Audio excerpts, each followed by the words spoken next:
Vietnam has over 500 traditional dishes. Every region has its own identity. Every dish has its own story. But if you only have 8 minutes, here is everything you need to know.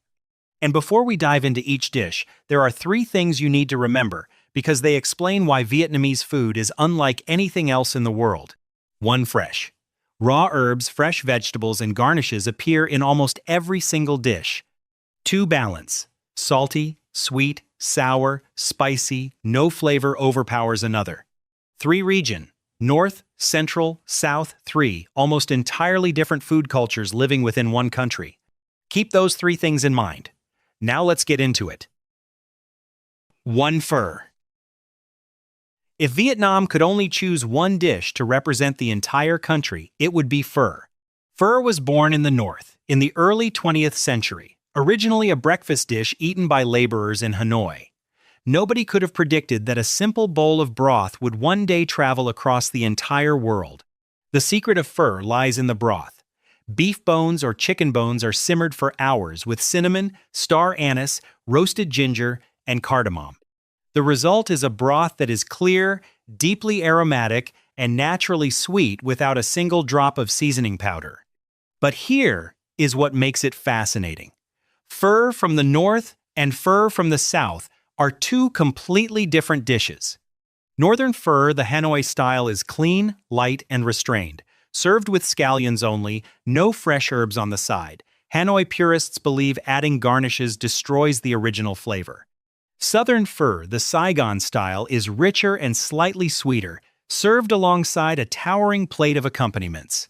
Bean sprouts, Thai basil, sawtooth herb, fresh lime, hoisin sauce, and chili sauce. You build the bowl exactly the way you want it. 2 schools of thought, 1 soul, and the debate over which one is better will probably never be settled. 2. Banh mi. This is a dish the French brought to Vietnam, but it was the Vietnamese who truly perfected it. In the 19th century, the French colonized Vietnam and introduced the baguette. At first, it was simply white bread served with butter and pâté, purely European in style. Then the Vietnamese started changing it. The crust was made thinner and crispier. The dense European interior was replaced with a hollow, airy pocket designed to hold fillings. And those fillings are where the genius lies: liver pâté, Vietnamese cold cuts, head cheese, a fried egg, cucumber slices, pickled daikon and carrot, fresh cilantro, and chili sauce. All of it packed into a loaf no longer than 20 centimeters. This is the perfect meeting of east and west, crispy and soft, rich and tangy, warm and fresh, all in a single bite. CNN once named banh mi one of the best street foods in the world, and the price on the streets of Vietnam? Somewhere between 15,000 and 30,000 dong, less than $2. 3. Bún bò Huế. Most people know pho. Fewer people know that there is another noodle soup, also broth-based, also featuring beef that is just as complex, and by many accounts, even bolder. That dish is Bún bò Huế. Born in Huế, the former imperial capital of Vietnam, this dish carries the hallmarks of Central Vietnamese royal cuisine: intense, fiery, and uncompromising. Unlike pho, the broth here uses no star anise or cinnamon. Instead, it is built on lemongrass, fermented shrimp paste, a pungent condiment made from shrimp and fish and chili. The deep red color of the broth does not come from tomatoes. It comes from chili oil sautéed with lemongrass. The noodles are thick and round, very different from the flat strands of pho. Toppings include thinly sliced beef shank, pork knuckle, and congealed pork blood, which sounds unusual, but once you try it, you understand why it belongs there. Bún bò Huế is a dish for people who are not afraid of bold flavors. If pho is jazz-light, elegant, refined, then Bún bò Huế is rock, loud, powerful, and full of character. 4. Banh cuon. Let us step away from the broths for a moment and talk about a dish that requires some of the most delicate technique in all of Vietnamese cooking: banh cuon. Banh cuon is a paper-thin sheet of steamed rice batter, made by hand directly over a drum of boiling water covered with a stretched cloth. The cook pours the batter, waits just a few seconds, then lifts the sheet away using a thin bamboo stick, quick, light, precise. The entire process takes less than 10 seconds. The filling is simple: minced pork, stir-fried with wood ear mushrooms. But that simplicity is exactly what allows the delicate rice sheet to shine. It is served alongside Vietnamese pork sausage, crispy fried shallots, and a bowl of light, sweet dipping fish sauce. What makes banh cuon special is not just the flavor, it is the texture. Soft without being mushy. Light without being bland. It is the most beloved breakfast dish in Hanoi, and once you develop a taste for it, it is very hard to let go. 5 Kom Term. If pho is the soul of Hanoi, then Kom Term is the soul of Saigon. The story begins with broken rice, the grains that crack and splinter during the milling process.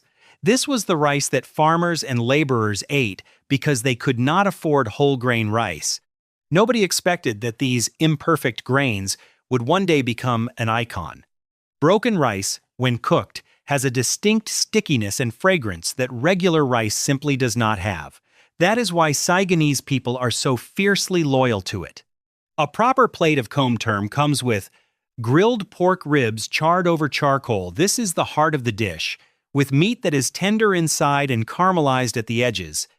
Shredded pork skin mixed with toasted rice powder, steamed egg meatloaf, scallion oil drizzled on top, and a rich, savory fish sauce poured over everything. People in Saigon eat Kom Term in the morning, at lunch, at dinner, and at 2 in the morning after a long night out. No rules, no schedule, just whenever hunger calls. 6 Gory Cuon. After all those rich broths and grilled meats, it is time to talk about a dish that represents the freshest, most light-handed side of Vietnamese cooking: gory cuon. No frying, no cooking, no grilling, everything is raw and fresh. A proper gory cuon is wrapped in moistened rice paper and filled with poached pink shrimp, sliced pork belly, white rice vermicelli, bean sprouts, lettuce, and fresh mint, and crucially, every layer must be visible through the translucent wrapper, like a cross-section of a garden.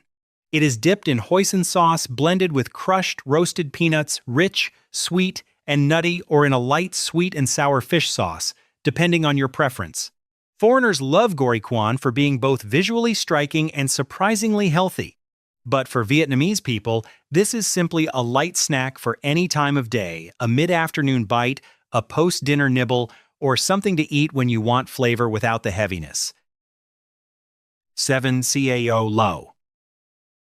This is the only dish in the world that cannot be replicated anywhere outside of Hoi An. Not because the recipe is a closely guarded secret, but because the ingredients that make it are inseparable from the land itself. Cao Lo has thick, yellow noodles that are chewier than pho, denser than rice vermicelli, and carry a completely unique flavor. To make these noodles, the rice must be soaked in water drawn from the Ba Le well, an ancient well hundreds of years old, tucked inside the old town of Hoi An and treated with ash from trees grown specifically on the Cham Islands offshore. Change the water source, and the noodles taste different. Change the ash, and the color shifts. That is why every attempt to export Cao Lo has failed. On top of the noodles sits sliced char siu pork, crispy pork cracklings, a handful of fresh greens, and just a small splash of broth, not a full soup, just enough to lightly coat the noodles. Cao Lo is a meeting point of 3 cultures: noodle-making technique from the Japanese, seasoning influence from the Chinese, and the soul of Vietnamese cooking. Hoi An was once the busiest trading port in Southeast Asia, and Cao Lo is the most delicious trace of that era still left standing. 8 Cha. And finally, we cannot end without talking about Che. If you think this is just a simple bean dessert, you are underestimating Vietnamese cuisine at a very serious level. Che is an entire universe. There are dozens, even hundreds of varieties, and every region makes them in completely different ways. The north has Che Co, a thick, dense cake made from mung beans, eaten in winter. The central region has Che Hat Sen, Long Nhan lotus seed, and Longan sweet soup, as refined and elegant as the people of Hue themselves. The south has Che Ba Mao, three-colored dessert in green, white, and yellow, drowned in rich coconut cream and served over crushed ice. Northerners eat Che warm in the winter, Southerners eat it cold year-round, and neither side will ever agree that the other is doing it right. Che is not just dessert, it is a childhood memory. It is a slow afternoon sitting outside the front door. It is the bowl your grandmother made by hand on special occasions. That is why, whether you eat it at a fine restaurant or from a street cart, a truly good bowl of Che can make someone feel something they did not expect. 500 dishes, 3 regions, thousands of years of history. And we have only just scratched the surface. Vietnamese food is not just about flavor, it is about the people who made it. The farmer who turned broken rice into com term. The craftspeople of Hoa Dien who passed down the secret of Cao Lo through generations. The grandmother who woke up at 4 in the morning to simmer a pot of bones for the morning bowl of pho. Behind every dish is a story. And that story is exactly what makes Vietnamese food unlike anything else in the world. Thank you for watching.